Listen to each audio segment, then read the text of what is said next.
Welcome back to Outside Views, and yes, we have to talk because there is another development that is quite not welcome, I guess, and that is that in the last 12 months, Great Britain has recorded the highest number of asylum applications ever.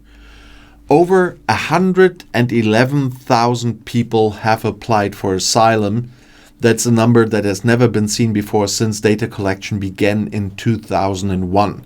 So it's another world-beating record, but definitely not the kind that people were always citing when they said something like this. And this definitely is not one of those abstract economical statistics or one of those remote political problems we talked about often as well. This is a number that tells you kind of everything you need to know about a system that's not only failing, but this is really an outright crisis at the moment. And of course, we know who really can profit from that one, but this is secondary because you have to have a closer look at that problem itself. And because I have so many whataboutist friends out there, the numbers of asylum applications in Germany has been cut in half, by the way, at the same time. And so you cannot say that there's some global big problem that is causing that. That is a result of homemade decisions. And I always talked about that Brexit was a stupid mistake. And as much as I agree on different political topics with some people that were supporting Brexit, I still would tell them Brexit was the most foolish thing they've ever done. And all this taking back control nonsense and everything is not working. And I heard somebody say, well, I talked about the deal between Britain and France recently in another video, and someone said, why do we have to take anyone from them? Why do they have to take anybody back that's arriving at your shores? You're not part of the EU anymore. You're not part of the Dublin deal. There's no legal thing that France would have to take anybody back that's just crossing through to get to you. So that's the point. That's why they had to make a deal. That's not a good deal for Britain. And you have just lost control. This is a first step to get some really bad guys out of the country and get some, let's say, some better in. I know all the discussion about who's making the choice, if they are legit asylum seekers, if they are not, and so on. Of course, the French will do that. But it's at least a step in the right direction. But taking back control is just not closing the borders for everyone and let them die out on sea. You really have to do some very different adjustments there. And it's really, really bad. And we know all the discussions. I do follow a lot of British channels, and that also means that I do follow GB News because they, like the German AfD, by the way, Reform and GB News know how to use social media. So it's very easy to see that stuff. And so I know what a lot of people in Britain are seeing every day. And they are bringing some topics that people are interested in. How they deal with the topics, how they make conclusions on these topics is a totally different thing. But of course, the housing of refugees in hotels is a big topic for people in Britain. And I looked up the numbers I could find. Around 32,000 people are currently being housed in expensive hotels because the system lacks alternatives. And at the same time, I heard a number about 750,000 homes are available in Britain, which would be the alternative to bring them. But about twice as many people on benefits are looking for those homes. And so there's a competition, of course, between people, between migrants, refugees, and asylum seekers. And you have to split that correctly. And the people on benefits. Although we don't need to talk about people on benefits for a long time. I watched a lot of Benefit Britain, by the way, so let's talk about that one. But the whole problem with the asylum seekers is not new. One of the issues, although, is the backlog. You do have to split people coming into your country, no matter what country you're living in.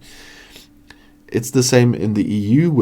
In that case, it should be handled by the EU. We are not there yet, so some individual countries have to do something for themselves.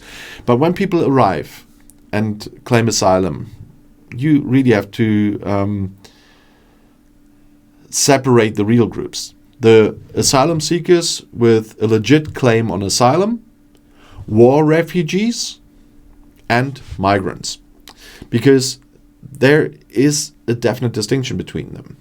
People with legit asylum claims are people that will probably never go home again. Because the reason why they're claiming asylum legitimately is a reason that usually does not go away in one's lifetime. We've seen that a lot. War refugees are there for the period of the war in their home country. And after the war ended, of course, I expect them to go back home. And the third group, but until the war is over, they have every right of our support, just to emphasize that one before people get started again. And then we have migrants. And for migrants, we just need a clear system. If the system is good or bad that you can see in practice, we can talk about the points-based system in Britain. But it's the same in Germany. For a long time, we didn't have a proper migration law, and it's still not as proper as I would like it to be. But people who want to come to live and work, for those there must be clear rules. There must be clear conditions. They must bring prerequisites and everything. But those are three very different groups. But if you have no control over what's going on, then all the three groups will be put in one pot, and everyone will just stir them around, and that brings anger. And this is not very easily solved, of course. But one good thing is, with this one in, one out thing, they agreed on more cooperation against traffickers, etc. As I've seen in different reports on different channels in Britain, they are still not enough, because you can too easily reach traffickers to use them to get illegally into a country and everything. But there needs to be more international cooperation on that. And that's another point for taking back control, and we can do it all by ourselves. We are a globalized world with globalized problems, and nobody can do that by themselves. So we need to work together on that one. But working together means working together, and not I get what I want and you solve it. It must be real cooperation there. And cooperation always have a price. That's what a lot of people never understood about the EU. That if you get all the benefits, of course, there are some people would say some chores you have to do then as in return for that. But seriously, but that all doesn't change that we have these big numbers of new arrivals in the UK, and there is still a backlog of 91,000 unprocessed cases. And this is then the point where rhetoric and reality collide here.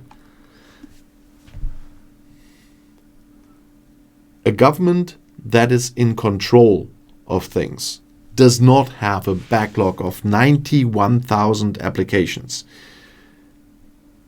A government that is in control does not have some anti-immigrant riots breaking out in its suburbs or everything.